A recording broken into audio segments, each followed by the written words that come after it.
Hi, it's me, Peter Parker from the universe where he never got powers and stayed a loser. A movie recently started streaming on Netflix called 13 the Musical, which is based on the stage musical of the same name. Now, this movie was actually on my radar before it even came out because, well, I've talked on this channel before about how I used to be a bit of a theater kid. Well, one of the shows I was in 2016, was 13 the Musical. I was 15 years old. Thankfully, no footage exists, but I'll try to find a couple of pictures. But just as we go through this movie, know that I'm abundantly familiar with a lot of the material because for 4 hours a night for 3 months, it was my life.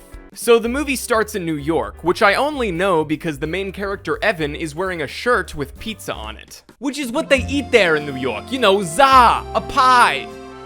Why do I end up doing this voice in every video? Evan's practicing for his bar mitzvah with his rabbi, played by Josh Peck, who is on his knees begging for you to associate him with anything other than Drake and Josh after how tainted that show's legacy has become. Man, it was so funny though, wasn't it? There's a New Jersey? Yeah, they just opened it. Also, his name is Rabbi Shapiro. Hi, Rabbi Shapiro. Jessica. No. Pick a different name. Ben Shapiro has forever ruined that name in my mind. But like, if you're watching this and that's your last name, fucking change it. We then learn via some terribly photoshopped images that Evan's sad because his parents are getting a divorce and he's moving to Indiana. This leads into our opening number titled simply 13. Oh, also just a heads up, I'm gonna have to pitch shift a lot of these songs to avoid getting copyright claimed, including this one. Just about to turn 13, everything switches, 13, everything turns around. So when I first watched this, I naturally was singing along because I remember a lot of the lyrics from when I was in this show, or at least I thought that I did, but then I realized that some of them were changed. Wanna get rich, wanna get drunk, wanna get out, wanna get rich, wanna get mad, wanna get out. And that marks the beginning of a trend in this movie. You see, the original musical, despite being about middle schoolers, was a little edgy, like it was squarely in PG-13 territory. But they wanted this movie to be family friendly, so all of the off-color lines and lyrics were changed. And several of the edgier songs were cut altogether to be replaced with new ones. And I'm not gonna dwell on it, but I do think overall, the movie suffers without a lot of the musical's funniest moments and best songs. And if you're interested, I encourage you to go listen to the original musical soundtrack. But after this video, okay? You're mine right now. Oh, and one more thing on this song, it absolutely ruined the number 13 for me. Like, I'm no longer capable of just saying 13, I now have to sing it. Like, you'll catch me at McDonald's being like, yeah, could I get a number 13 with no pickles? Evan and his mom arrive in Indiana where they move in with his grandma, played by Rhea Perlman, who's Danny DeVito's wife. Wasted opportunity not having Danny DeVito in here as the grandpa, but whatever. So Evan meets Patrice, a local activist girl his age who shows him around. So, what is there to do around here? Not much. Yesterday I finished YouTube. You finished all of YouTube? Does that include all the kissing videos that are clearly just the beginning part of a porno but they end before they take their clothes off? Don't ask how I know that's a thing. We're shown through the next song that Evan and Patrice spend the entire summer together. And this is where they have an encounter with your mom. It's a shame, it's a sham, it's a terrible pity you got dragged away from New York City. The cow. It's your mom. You did not just say that. Soon enough, it's the first day of school and we meet the popular kids. One of whom, Malcolm, was actually my character when I did this show. But I never got to wear a sick polo shirt with a lightning bolt on the back of it. There's also the athletic Brett, as well as Lucy and Kendra, best friends who both like Brett, but he only shares feelings for Kendra. So far. This leads into another number, one original to the movie, about how much Brett and Kendra like each other. Every minute, every day I was kept away, only made me wanna be with you. And now's a good time to mention that all the kids in this movie are incredibly talented performers. Across the board, in every number, they're absolute triple threats. Well, actually, a triple threat is good at singing, dancing, and acting, and they're acting... I really miss you, Kendra. Aww. This might have been the longest summer ever. In their defense, I don't think 13 the Musical is the venue for anybody's best acting. I try to do the stuff I love to do. song, every game, it's all the same. I love Brett's face there. But every song, every game, it's all the same. It just So Evan and Patrice have a falling out when he invites the popular kids, whom she dislikes, to his bar mitzvah. We then cut to the girls at cheer practice. Brett wants to kiss me, and I want to kiss him back.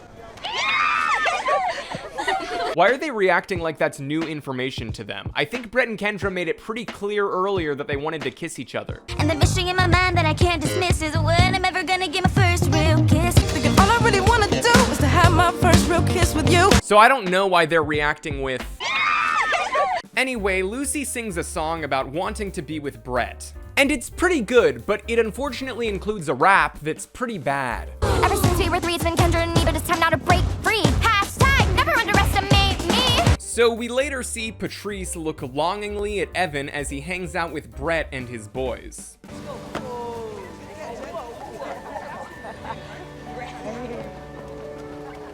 But I don't feel bad for her like I'm supposed to. She basically made Evan choose between being friends with them or her. Who are those guys? Introduce me. Those aren't my friends. Let's just go, okay? You can't control who your friends are friends with, and Brett and his boys don't even seem that bad. So in order to move up the ranks in popularity, Evan hatches a plan for everyone to sneak into an R-rated movie so Brett and Kendra can have a place to kiss. This is conveyed via another song original to the movie, and I actually really like this one. This one's good. And then we're in. Kendra gets to be the queen, Brett gets to be the stud master. We're going to the blood master Friday night. So Lucy tells Evan that if he lets Brett and Kendra kiss at the movies, she'll make sure nobody comes to his bar mitzvah, causing Evan to talk to Archie, a wheelchair-bound student who's in love with Kendra. Oh, cute shirt, Archie.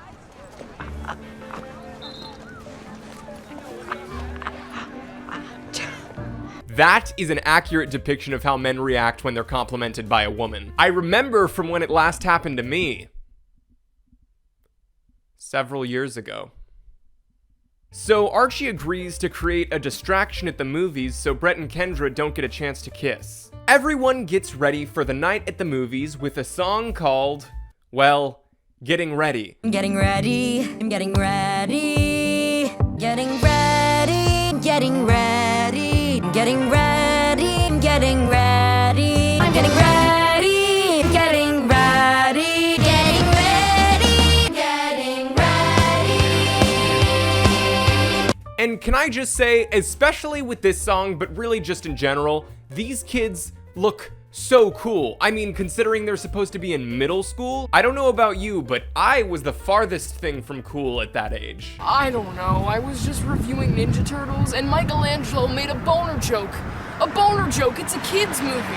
As opposed to now, where, you know, I'm the epitome of cool. I'm making fun of a movie for children. So they successfully sneak into the movie, but just when Kendra and Brett are about to kiss, everyone's parents show up because Patrice snitched. Kendra Duncan!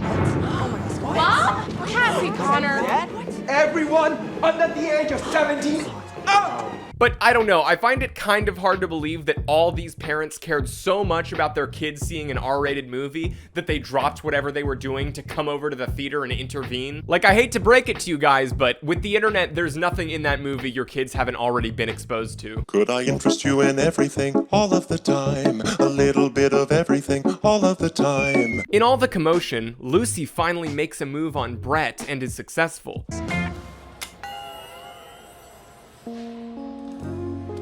Let's get out of here, boyfriend. Wait, what? The next day at school, Brett's boys are confused as to why he's suddenly with her. I can't focus. And every time she kisses me, I forget why I don't want her to kiss me. You know, it's like my brain stops working. And something else starts working. We've all been there, buddy. I've never been there. All Brett's friends then sing bad news about how Lucy is manipulating him. And since I played Malcolm when I did this show, this was the number where I kind of got to do the most. And again, thankfully there's no footage because these kids are so much more talented than I was or ever will be. That girl is bad news. Skipping ahead a bit, Evan tries to mend things with everyone he's screwed over, starting with Brett and Kendra. You have to go talk to Kendra. two are supposed to be together. Whoa, Evan, why are they meant to be together, huh? Is there a certain thing Brett and Kendra have in common that makes you say that? Get with the times, man. They don't need to date just because they're both athletic. So I know that with all musicals, there's an inherent cheesiness you have to buy into when watching it. You're never gonna be popular. 'Cause you're a lesbian. But this song that happens here takes the movie to the level of like 5-cheese pizza with stuffed crust. Tell her that life feels dumb without her. Stand tall and look her in the eye. So Brett and Kendra make up, as well as Evan and Patrice, and then on the day of Evan's bar mitzvah, everyone shows up, including Evan's dad. Hey, Dad. Hey, thanks for letting me come. Then there's this scene where Evan's dad brings Evan's mom a bagel from New York. Oh.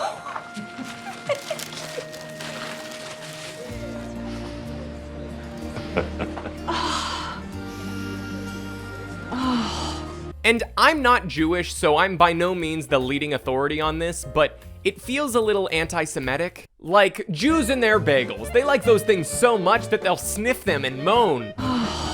I don't know, maybe I'm reaching. Tell me what you think. The bar mitzvah then goes off without a hitch, which is a little boring. I was hoping it'd be like the one in the movie It. I know I'm a loser. And no matter what, I always fucking will be. The movie then closes out with 2 back-to-back songs, A Little More Homework and Brand New You. And they're good songs, but they also make the movie slip back into being a little too cheesy. I need a little less pressure and a little more time. So that was 13, the musical, the movie. And even though I prefer the original stage version and I wasn't overly invested in the story, this movie still has some great songs and really talented child performers. In short, it's about as good as High School Musical and people lose their shit over that, so I recommend it. But I don't know, it just feels a little wrong. I mean, I did this whole review of a musical movie, but I didn't get to perform one musical number myself. But I mean, the video's not over. There's still time. I could still, show you what I got, as it were.